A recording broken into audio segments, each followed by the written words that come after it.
सिद्धों के साथ गहरा संवाद हो रहा है। सिद्ध बड़े तपस्वी और योगी थे। उनके मन में जिज्ञासा थी कि जो व्यक्ति प्रभु की भक्ति करता है, प्रभु की स्तुति करता है, क्या वह परमात्मा को पूरी तरह जान लेता है? क्या उसे परमात्मा की संपूर्ण पहचान हो जाती है? यह प्रश्न बहुत गहरा था, क्योंकि यह जानने की इच्छा हर साधक को मन में होती है।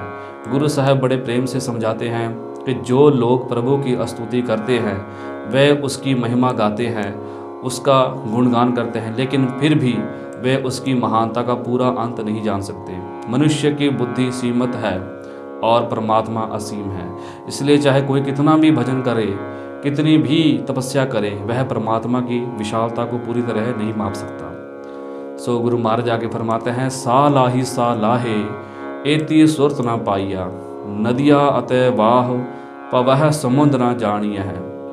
गुरु साहब उदाहरण देकर समझाते हैं कि जैसे नदियाँ और छोटे छोटे नाले बहते हुए समुद्र में जा मिलते हैं, वे समुद्र में एक रूप हो जाते हैं, उनका अलग अस्तित्व नहीं रहता। लेकिन क्या वे समुद्र की गहराई नाप सकते हैं?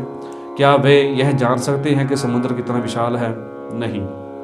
ठीक उसी प्रकार भक्त परमात्मा में लीन तो हो जाता है, पर परमात्मा की सीमा नहीं जान सकता।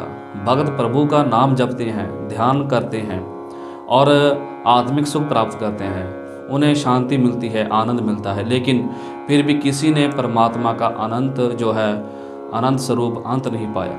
जितना ध्यान करते जाओ उतना ही और गहराई सामने आती जाती है।